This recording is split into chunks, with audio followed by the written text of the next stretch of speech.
Tá bom. Muito obrigado e boa tarde a todos e todas, e em particular aos membros da mesa, e queria agradecer este convite e também as apresentações muito interessantes que foram feitas e que apresentam a posição e o potencial e os desafios do Brasil nesta área. E quando eu estava a escutar estas apresentações, a impressão que tive é que há realmente um grande potencial de cooperação e de trabalho em comum entre a União Europeia e o Brasil nesta área da transição energética.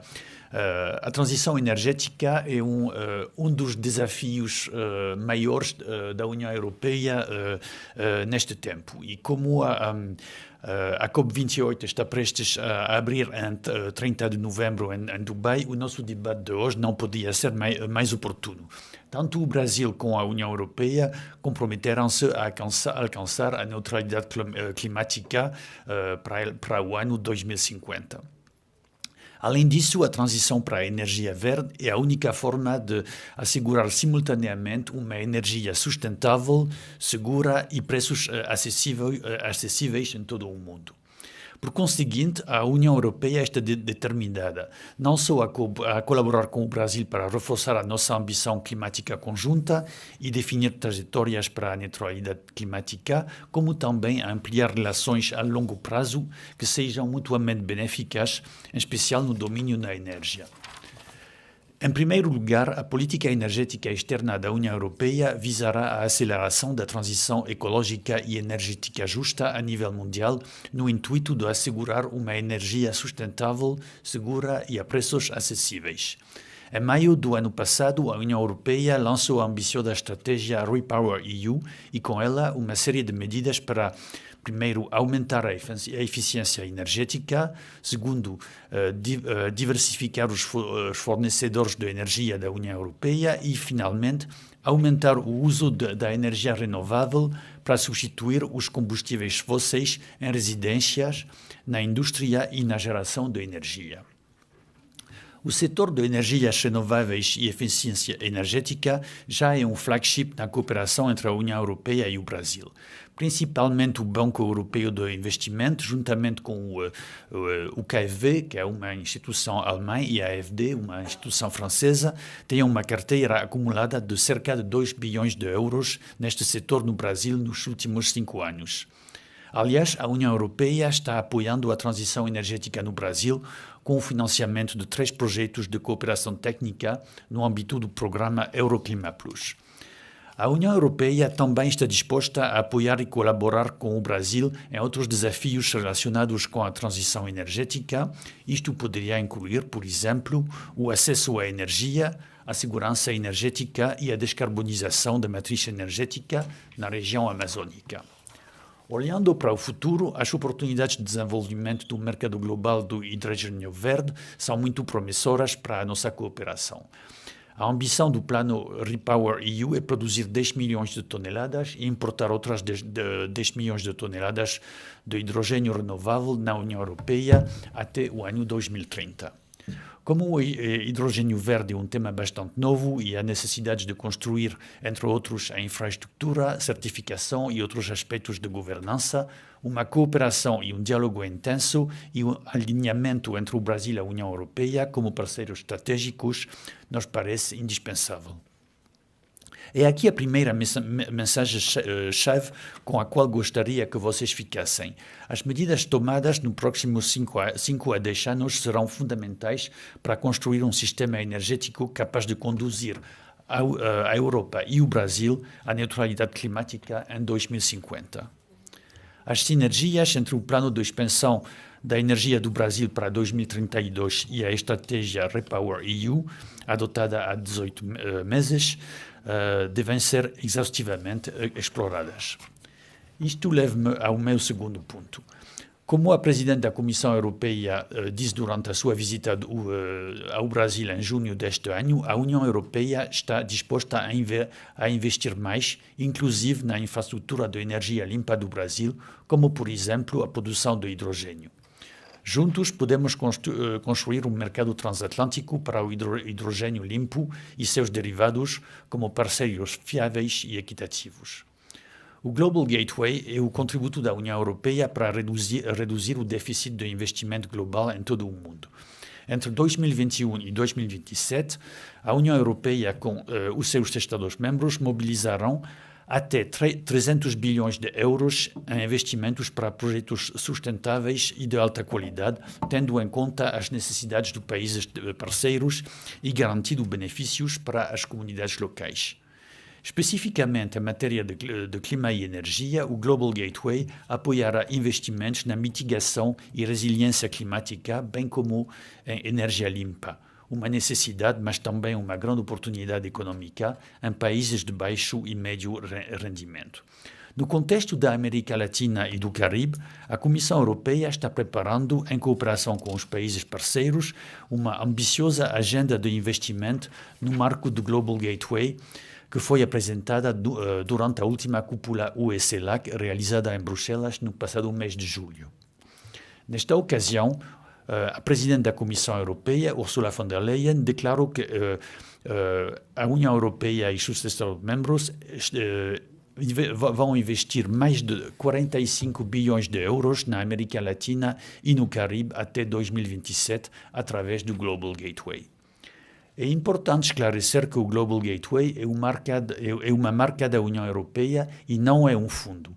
Os 45 bilhões de euros em investimentos da União Europeia para a região da América Latina e do Caribe ao longo dos próximos 4 a 5 anos seriam provenientes de diferentes canais, incluindo contribuições dos Estados-membros da União Europeia através dos seus bancos e agências de desenvolvimento, além de subvenções da própria União Europeia, incluindo garantias para empréstimos.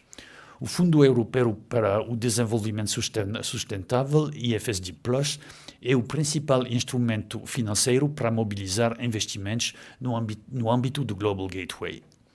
É um instrumento inovador que ajuda a gerar investimento através de garantias e uma combinação de subvenções. As garantias que este instrumento fornece serão utilizadas para atividades de redução do risco e para alavancar o investimento privado, trabalhando em conjunto com o Banco Europeu de Investimento e outras instituições financeiras europeias. Aliás, o Banco Europeu de Investimento está também presente fisicamente no Brasil, com o seu novo escritório em Brasília, que compartilha as instalações da delegação da União Europeia aqui. Com isso, a segunda mensagem-chave seria a seguinte: está em curso um processo de consulta, incluindo as partes interessadas brasileiras, com o objetivo de identificar as áreas prioritárias, oportunidades e desafios para projetos concretos de investimento no Brasil. O novo Programa Nacional de Aceleração do Crescimento, PAC, o qual já foi mencionado por outros oradores ou participantes, assim como o Plano de Transformação Ecológica do Brasil, são reconhecidas pela União Europeia como os ganchos ideais para a definição da agenda de investimentos para o Brasil no marco do Global Gateway. Além dessas iniciativas do setor público europeu, vale a pena destacar que o setor privado europeu tem sido o primeiro investidor estrangeiro no Brasil há décadas e impulsionou a economia brasileira em muitos setores e, recentemente, cada vez mais no setor das energias renováveis e das tecnologias limpas. Em terceiro lugar, para além dos mecanismos de investimento em infraestruturas, é essencial reformular o setor financeiro para servir à ambição da neutralidade climática. Gostaria de trazer aqui um pouco da experiência acumulada na União Europeia nos últimos anos a respeito aos instrumentos de fixação dos preços do carbono.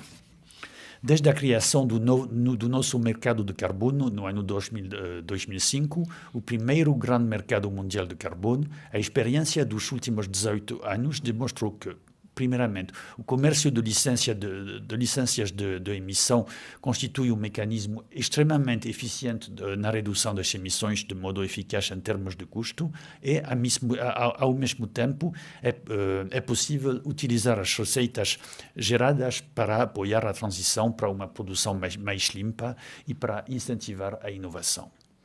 Há um interesse crescente no preço do carbono a nível mundial. No espaço de 10 anos, a percentagem de emissões globais abrangidas pelos impostos sobre o carbono e pelos regimes de comércio de licenças de emissão aumentou de 7% para cerca de 23%. Neste contexto, o Call to Action for Paris-Aligned Carbon Markets, o que quer dizer apelo à ação para os mercados do carbono alinhados com o Acordo de Paris, é uma iniciativa que foi lançada na cúpula do Pacto Mundial de Financiamento no mês de junho passado em Paris e é fortemente apoiada pela União Europeia. O objetivo do convite é expandir e aprofundar os instrumentos nacionais de fixação dos preços de carbono, com base na experiência dos mercados que já implementaram os seus, a fim de cobrir, pelo menos, uns 60% das emissões globais até o ano 2030. Isto gerará receitas substanciais que poderão ser utilizadas, por exemplo, para apoiar a ação climática. O apelo também visa garantir um elevado padrão de integridade nos mercados internacionais de carbono, que precisam ser alinhados com objetivos gerais do Acordo de Paris e beneficiar todas as partes envolvidas. Tendo em conta os esforços do Brasil no sentido de desenvolver o mercado interno de carbono, a União Europeia gostaria de convidar o Brasil a aderir a este apelo. Permita-me também mencionar que, através do Programa Regional de Cooperação Euroclimat Plus, a União Europeia já organizou recentemente uma missão de estudo de uma delegação brasileira à Europa para discutir, entre outras temáticas, sobre o sistema de comércio de emissões e o mecanismo de ajuste de carbono nas fronteiras. A União Europeia também apoia o Ministério da Fazenda no desenvolvimento de finanças sustentáveis no Brasil, o que também inclui a elaboração, e já se mencionou o tema, de uma taxonomia alinhada com os padrões internacionais.